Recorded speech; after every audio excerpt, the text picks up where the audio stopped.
राज्य के आप कितनी बार मुख्यमंत्री रह चुके और आप इस तरीके से जाके अगर लोकनायक जयप्रकाश नारायण जी की आप बात करते हैं, जिन्होंने संपूर्ण क्रांति का नारा दिया, उसी बिहार की धरती से पूरे देश को जगाया, और आप जाकर आज इस तानाशाही के खिलाफ लड़ने के बजाय उन्हीं के साथ, तानाशाहों के साथ मिल जा रहे हैं अपने छोटे बहुत सत्ता के फायदे के चक्कर में। लेकिन इंडिया अलायंस कहीं ना कहीं सभी पार्टियों की एकजुटता इसमें जरूरी है। ममता बनर्जी एक तरह से अलग थलग कहीं ना दिख रही है, कांग्रेस के साथ उनकी। ममता बनर्जी भाजपा से लड़ रही हैं, ये बात को समझना होगा। भारतीय जनता पार्टी से लड़ रही हैं। मान लीजिए ठीक है, हमसे कोई असहमति थी नीतीश कुमार जी की, वो चलाते सरकार, वो बीजेपी का तो मुकाबला करते हैं जिसके खिलाफ वो बोल रहे थे हम लोगों के साथ आके। आपने तो अपने आप को सरेंडर कर दिया उनके सामने, नतमस्तक हो गए। ये ठीक नहीं है। इससे क्या होता है, जनता का भरोसा टूटता है। और मैं बिहार की बहादुर जनता से अपील करना चाहता हूं कि आप सबक सिखाइए ऐसे लोगों को जो आपके साथ इस तरह का छल करते हैं। आप बताइए, वही नीतीश कुमार के भाषण पे सारी की सारी भारतीय जनता पार्टी हल्ला कर रही थी, विधानसभा को चलने नहीं दे रही थी। महिलाएं कह रही थी कि ये तो बहुत ही घृणित व्यक्ति हैं, इनके साथ तो मतलब बिल्कुल बैठना ही हराम है। और आज पूरी की पूरी भाजपा जो है वो एक दूसरे का गुणगान गाने में लगे हुए हैं। रामलीला मैदान रैली में दिखा कि वहां पे एक संकल्प प्रस्तुत किया गया आप लोगों की तरफ से। उसमें एक संकल्प था कि दिल्ली को पूर्ण राज्य का दर्जा दिलाया जाएगा अगर इंडिया ब्लॉक की सरकार बनती है। कांग्रेस पार्टी का घोषणा पत्र है, उसमें पुडुचेरी के लिए वो बात है लेकिन दिल्ली के लिए वो बात नहीं है। बहुत देखिए, हर पार्टी के अपने घोषणा पत्र वो एक अलग विषय है। हमारे लिए दिल्ली महत्वपूर्ण है। हमने लिखा दिल्ली के पूर्ण राज्य दर्जे के लिए हमने वहां पे मुद्दा उठाया।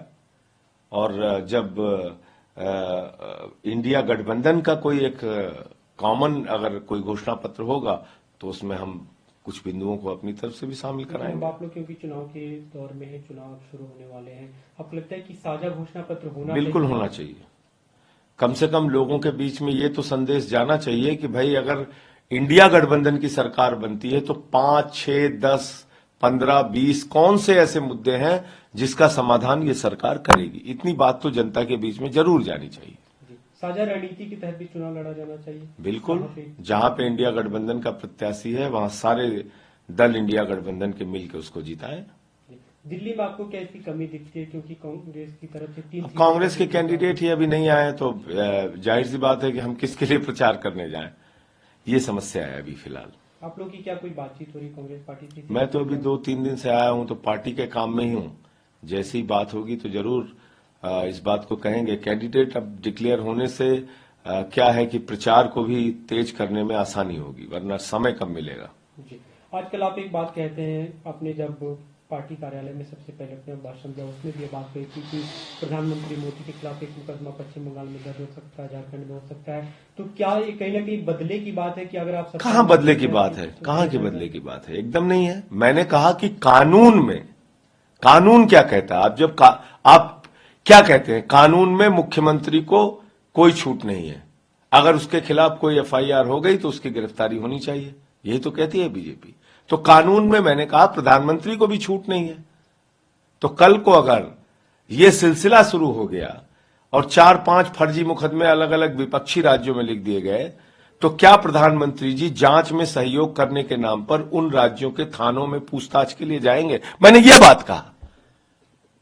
मैंने ये नहीं कहा कि कोई विपक्षी सरकार उनके प्रति दुर्भावना की कार्रवाई करने जा रही है। मैंने एक उदाहरण दिया कि क्या प्रधानमंत्री जांच में सहयोग के नाम पर अलग अलग राज्यों के थाने में पूछताछ के लिए जाएंगे क्या? क्योंकि कानून में तो उनको भी छूट नहीं है, अमित शाह जी को भी छूट नहीं है। ये मैंने पूछा। और देश भर के सारे भ्रष्टाचारियों को आप अपने साथ शामिल कर ले रहे हैं और आप कहते हैं कि हम भ्रष्टाचार के खिलाफ लड़ रहे हैं। अरविंद केजरीवाल जी जो ईमानदारी से दिल्ली की जनता के लिए काम कर रहे हैं, उनके खिलाफ 8-10 बयान में से 8 बयान जो उनके पक्ष में थे उसको छिपा के 2 बयान झूठे दर्ज करा के जमानत देके राघव रेड्डी को, उसके पिता मंगुंटा रेड्डी को आप बयान लेते हैं। शरद रेड्डी 12 बयान में से 10 बयान केजरीवाल जी के खिलाफ नहीं देता, उसको नहीं मानते, आप उसको छिपा लेते हैं, 2 बयान उनके खिलाफ देता है, उसको आप सही मानते हैं। इन आधारों पे आप एक निर्वाचित मुख्यमंत्री को गिरफ्तार करके जेल में डाल दिए। हम बच्चे हैं क्या? हम समझते नहीं कि कितनी गहरी साजिश है केजरीवाल के पीछे, कितनी गहरी साजिश है आम आदमी पार्टी के पीछे, कितनी गहरी साजिश है इस सरकार को खत्म करने की। क्योंकि दिल्ली में जीत नहीं सकती बीजेपी। जब तक अरविंद केजरीवाल जी हैं, दिल्ली में कभी भी बीजेपी नहीं जीत सकती, मैं आपको बता रहा हूं। लेकिन जो आपने आज अपने स्पीच में भी बातें कही, 400 का टारगेट लेके चल रही है एनडीए, पूरी बीजेपी और एनडीए, तो आपको क्या लगता है कि जिस तरह की आप लोग की रणनीति है, क्या आप लोग उससे पार पा पाएंगे? किस तरह से लड़ाई लड़ेंगे? देखिए, उनकी जो ये जो भाई 400 पार की जगह वो 600 पार भी कह सकते हैं, तो भाजपा है, कुछ भी कह सकती है। वो तो कह सकती है कि हम अखंड भारत से 600 सीट लेके आएंगे। कुछ सीट पाकिस्तान से आएगी, कुछ बांग्लादेश से आएगी, कुछ अफगानिस्तान से आएगी, कुछ श्रीलंका से आएगी, अखंड भारत से आएगी सीटें। तो भाजपा है, कुछ भी कह सकती है।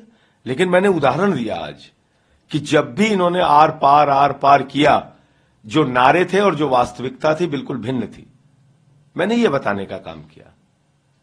13 बार, अभी 13 के अभी तो और डाटा सामने आ रहा है, 13 बार ऐसा हुआ 2014 के बाद से अलग अलग राज्यों में बीजेपी ने नारा दिया, कहीं 200 पार, कहीं 150 पार, कहीं 75 पार, कहीं 80 पार, और वास्तविकता में सीटें नहीं आई, आधे से भी कम आई।